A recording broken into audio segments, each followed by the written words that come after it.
And I'm really excited to have this young lady here. She's very passionate about her topic.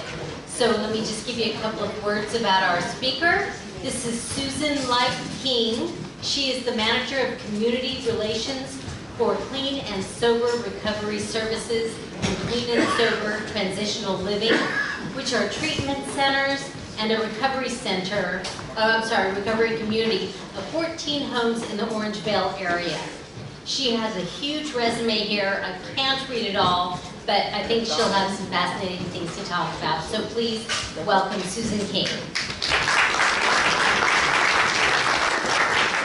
Thank you, and thank you very much for the opportunity to talk to the Rotary about the opioid epidemic.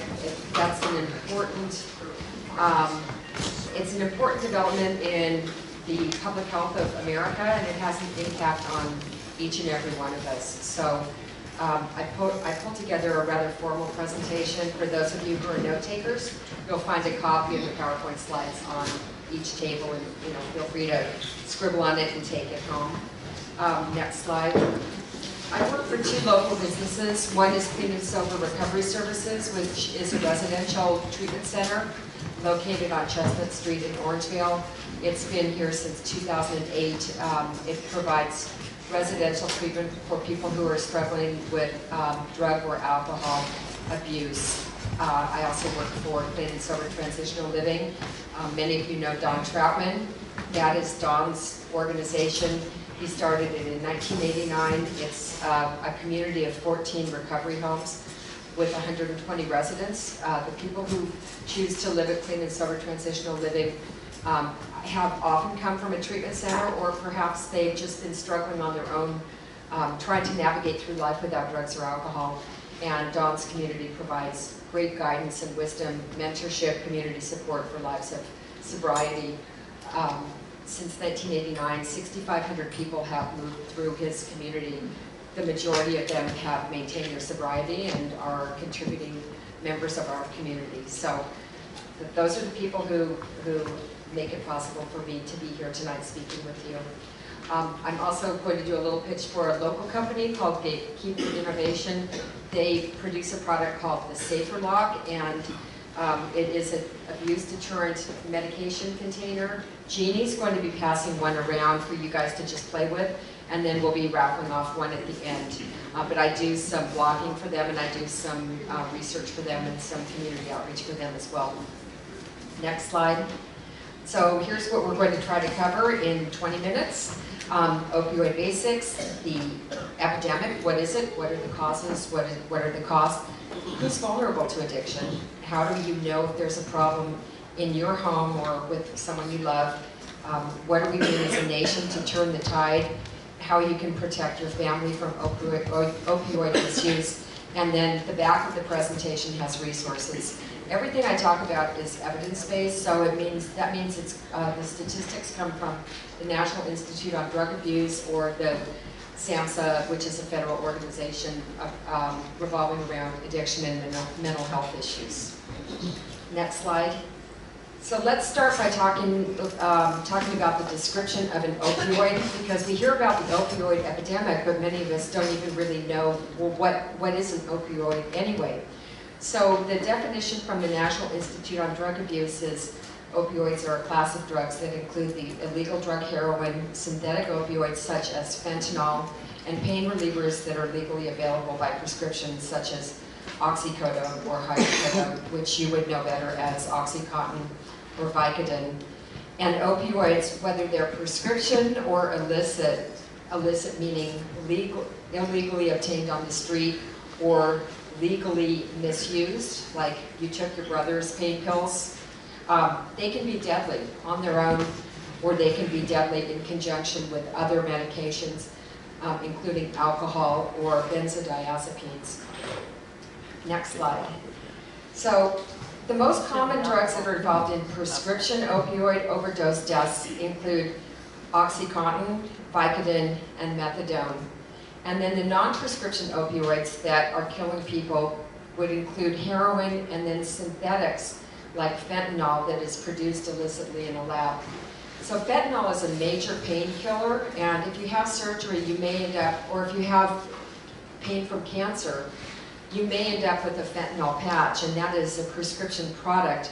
But what we're seeing now that's killing people is the illicit manufacture of fentanyl in labs in Mexico or China, and it is being integrated into drugs that appear to be legitimate, and they may be sold on the street.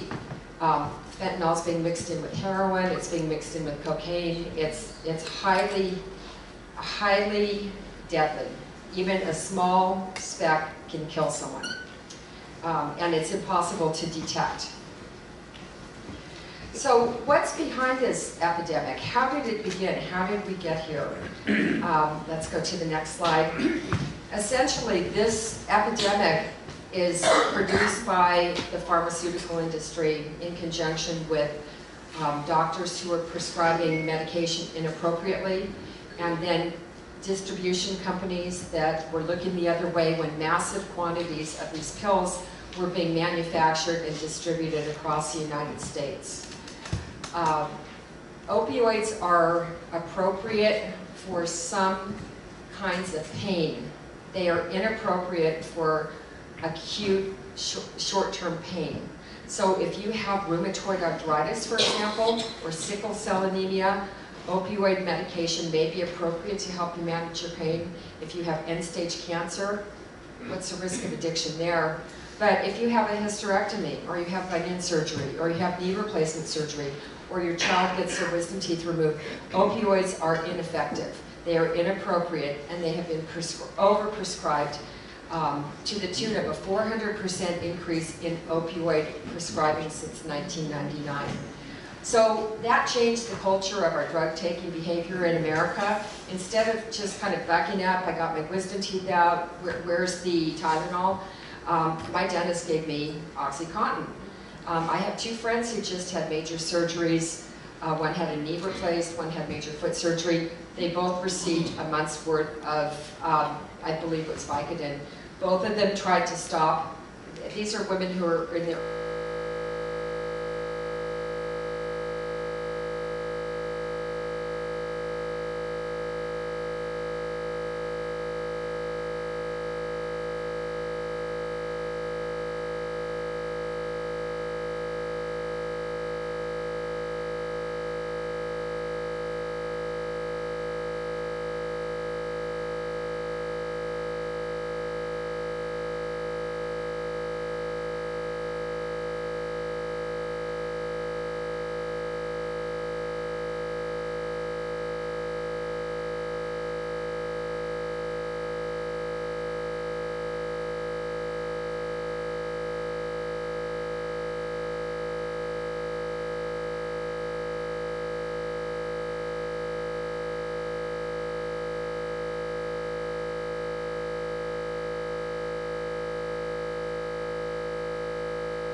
Well, since I've never done this before and I had no idea what to do, I did what I always do in situations like this. I Googled it. Which didn't go particularly well because all I got were like New Year's resolutions. So I took two lists of New Year's resolutions and I combined them randomly, semi-randomly, using ands, you know, two clause and an and, another clause. So it makes it more profound, sure. Hang on to your truth and respect the truth of others, and love what you see in the mirror. Choose to be happy and make time for creativity. Forgive those that you can forgive and do something outside of your comfort zone. Eat more green food and remember that love is a verb. Volunteer your time and skills and be the voice of someone who has no voice. Choose well and buy less and send more snail mail. Be kind to strangers and be the type of kindness that is strength. Give out too many compliments and wish people a lovely day. Travel more and take a cooking class. Live honestly, truly, and with integrity, and embrace simplicity. Be quiet strength and choose healthy foods and activities. Have a good week.